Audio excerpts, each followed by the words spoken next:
Father Scott Vanderveer here, and I have been asked by a number of parishioners and by the church itself to speak about the importance of voting and how to vote as God would have us vote during this upcoming important presidential election. Now, I wanted to let you know that the church has sent you absolutely no mail about the election. And you may find that surprising because you may say, Father, the church has sent me so much mail about the election. This is just a pile of mail that I just happen to have hanging around. This is all stuff that's come to me personally, to my name and address. Father, don't you mean that we have received a lot of mail from the church? No, you haven't. And actually, this makes me really upset. None of this is from the church. The bishops don't have a budget to send a mailing to everybody in the United States, all the Catholics, about the election. There's no money in a budget for that. So that means that every piece of mail that you've gotten, other than the Evangelist newspaper, which is a newspaper published by the Diocese of Albany and one that you pay a subscription for, but other than the Evangelist, any mail that you've received about this election is from a group that is trying to influence your vote.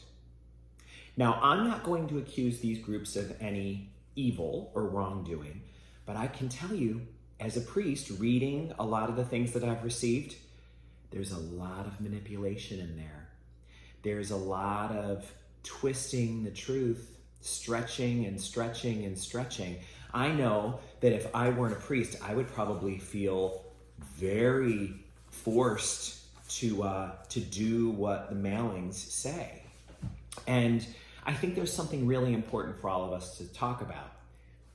In a country like ours that is so powerful and so big, whenever there is an election of a new president, a lot of people stand to gain power and influence and money by the result.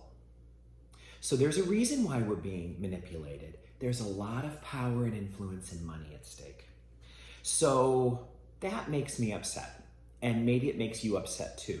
And maybe that's why so many people have said, Father, can you make a video about this? Because people are feeling manipulated, but they can't get a sense of what to do about it and how to really be a faithful follower of Christ as they go through this time. So let's talk about that. We are Americans, and that is an identity that is indelible. It belongs to us. It's part of who we are. But it's not our primary identity. Our first and primary identity is child of God. So the decision that we make for who will be the next president of the United States needs to come from our being a child of God. It needs to come from our being a follower of Christ, choosing to be disciples of Christ. It needs to reflect our Catholic faith. It should not be based only on the way we'd like things to be or the kind of financial situation we'd like to see or the kind of society that we feel most comfortable living in. It should be based on what God would have for God's children, because we are children of God first, and we are all of those other things afterwards.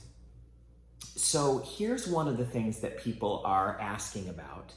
How do I make this vote? How do I know I'm making the right choice? Well, I think you're going to need to put about an hour aside for research and then some more time for prayer. So that's the first thing to say is, this is the kind of thing that you need to put a little bit of time into. And I'll tell you why. Catholics are not single issue voters. And we are not told by our church leaders, the Pope, the bishop, even the whole body of bishops in our country, who to vote for. And there are occasionally priests who will go online or bishops who will go online and break that rule, but that's not accepted by our church. Those priests and bishops later wind up repenting for that, because we're not to endorse specific candidates. It violates what God ordained us to do. It's a violation of the sacred trust. It too may be, in some cases, an example of being willing to influence people so that we could have more power or influence, or who knows, even money, funding for things that we want. So, we are not single issue voters. We vote about 13 categories of issues that have 47 individual situation, issue things about them. So that's a big decision.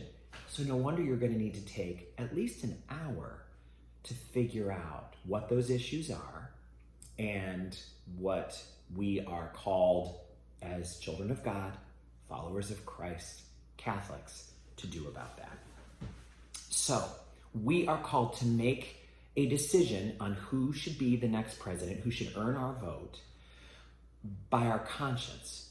And anybody who went to Catholic school knows that the nuns always spoke about what we call in the Catholic teaching the primacy of conscience. Our conscience is God's voice speaking to us. That's how we know that we've done wrong, of course. It is our little voice in the back of our heart, that little voice given to us by God that won't let us get away with telling a lie. We might be able to tell it, but when we tell it, that little voice goes, that was a lie, That's not true. So that conscience is our connection. It's our GPS. It's our divine GPS. We need to listen to it.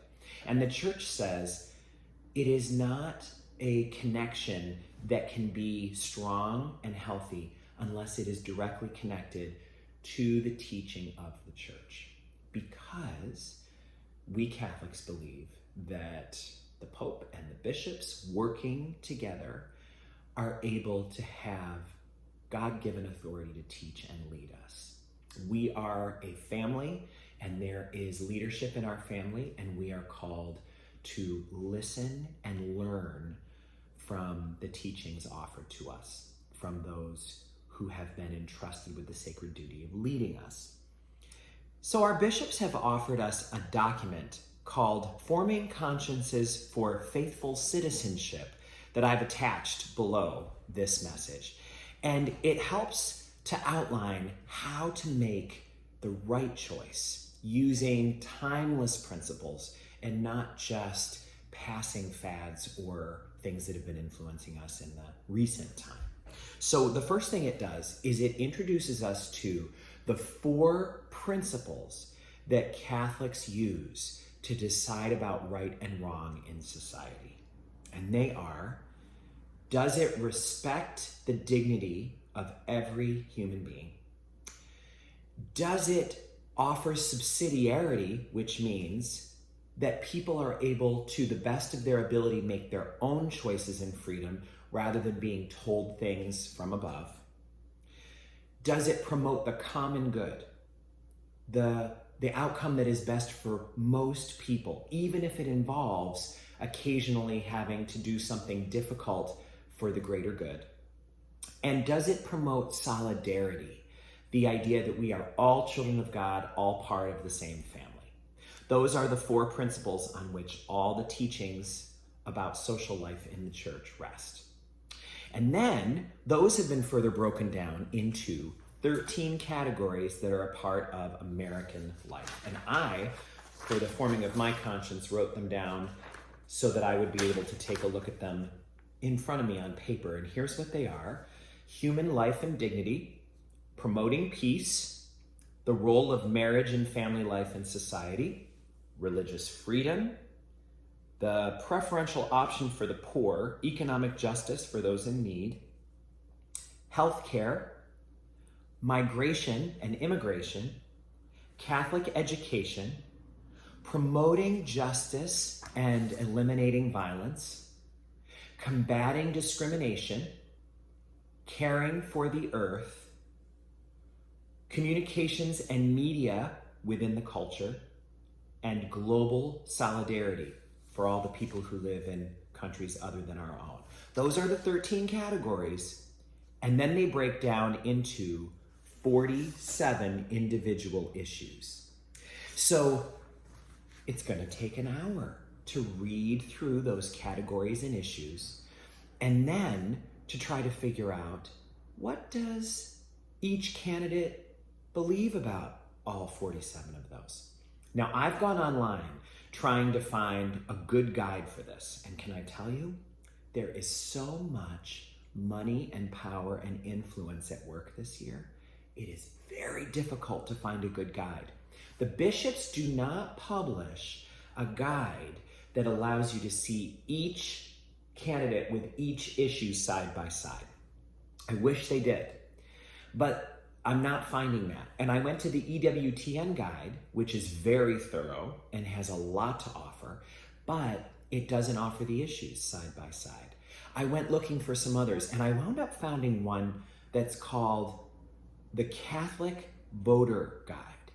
So this is a resource that I tried to investigate a little more because I wanted to make sure that it wasn't being influenced by power and money and influence. But reading about it, it appears to be completely nonpartisan, and looking at it tells you that. It doesn't endorse either candidate. It has a statement that it receives no funding and that it's not affiliated with any company, that it was created by Catholic theologians and professors who wanted to find a way to bring all of the best information to the Catholic people in a way that they could look at each candidate in this election side by side. It is a very useful resource, and I am going to leave a link for that for you below as well. I have not found anything else that compares to it. No other platform that I found put those two things near each other. And because it does seem to be as nonpartisan as we could hope, it does give you a good sense of how things lay out. Now let's talk about these categories briefly, because it's important to recognize that not every issue is weighted the same. The bishops have asked us to consider abortion as an issue first, before any other, for the simple reason that every person should be allowed to have a life. If they are conceived, which is their invitation from God into this great banquet of life that we call human life on planet Earth, then we need to have that chance. So abortion is the first thing to consider. And then after we've considered abortion, and the two candidates before us this year have very different plans and policies regarding abortion, after we look at that, it is time to look at the 46 other issues and look at them through that window of how much dignity it provides for humans, how much it allows people to make their own choices as much as possible to the best of their ability, as much on their own level as they can. Does it promote the common good of all of us, rich and poor, vulnerable and powerful? And does it create solidarity so that we truly know we are a people that is united, all children of God? So I'm going to leave these links down here for you. I really think it would be wise for you to look through the bishop's document, and you can't probably read all of that in an hour, so you could scan the first part, look at the table of contents and scan it. When you get to page 32, you're going to see the actual issues being talked about there. So take a look at what the bishops are saying about how these 4 Catholic social teaching principles get applied to life in America in 2020. And then go to that Catholic voter guide and take a look at the guide that they have with both candidates side by side. It is faithful to what the bishops have asked of us. It starts with abortion and then goes to euthanasia and then goes through all these other areas. It will tell you if each candidate has changed his position at some point over his history in politics. And it will also give you 2 clips that you can go to from news reports of a time when that candidate was talking about this exact issue.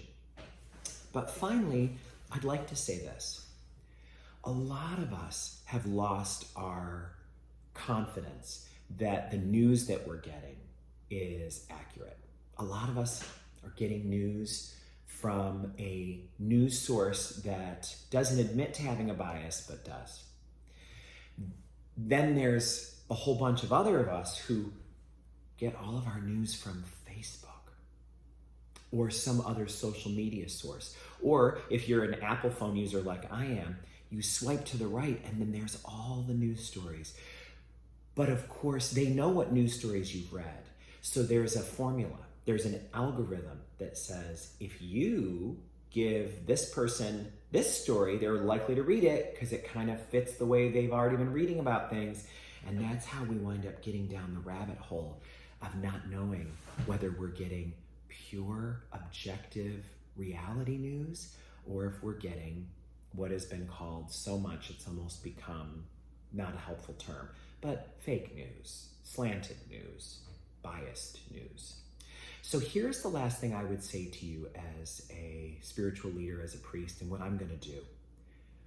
I think it's important for us to let go of all of the noise.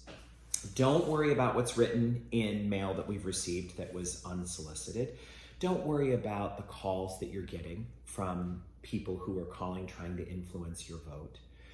Don't let whoever has a strong political opinion that you've gone to coffee with for years guilt you into feeling one way or the other, because there are strong opinions on both sides. I think what we should do is go to each candidate's actual website to look at what they say they are going to do and look at their exact quotes that they are putting out on their social media feeds. Go to the two candidates' Twitter accounts. Go to whatever kind of Facebook or Instagram presence they have. Look at the pictures. Read what they're saying with their own words. Because a lot of us feel like, I can't listen to what other people are saying, they're all biased. The one thing we can trust is that each candidate will stand by the word that they have uttered, and that their words can't be taken back, especially if they have uttered them or shared them on their own platform. So we should go to those places, and then as we're watching and listening, we should be thinking, how does what this candidate is saying make me feel as a child of God? How does what this candidate is saying resonate with me as a disciple of Christ and all that he taught? And how does what this candidate is saying square with me as a Catholic? Isn't that interesting? Going right back to the beginning. How does this person promote my understanding of what is called a child of God, my understanding of what Jesus taught in the Gospels as a disciple of Christ, and what I have been taught by the Pope and bishops over the years, what I've been formed in as a Catholic? This is longer than I intended it to be, but it is a big decision. And since we probably have at least an hour worth of work to do in order to faithfully form our conscience, and not just an hour thinking, but an hour actually getting in there. And I think you would agree with me that an hour is a low estimate if you think about reading that bishop's document, Forming Consciences for Faithful Citizenship, which is linked below, then going to the voter guide with the issues side by side, and maybe clicking on a couple of the other links that are there. And then if we go to their social media accounts, the two candidates' Twitter accounts and other accounts, we are going to have a very big job on our hands. But we are told that if we then can take a break and let the small, quiet voice of God guide us in our conscience, which has now been formed, to the right choice, we will be able to sleep in peace. There's a saying that I love that says, there is no pillow as soft as a clean conscience. There's no way to have a clean conscience unless we've worked to form it, we've spent time pondering and praying, and then we've listened to what our conscience is telling us. So I wish you and all of us who are making this important, serious decision for the future of our country and world the opportunity to listen to and follow your conscience.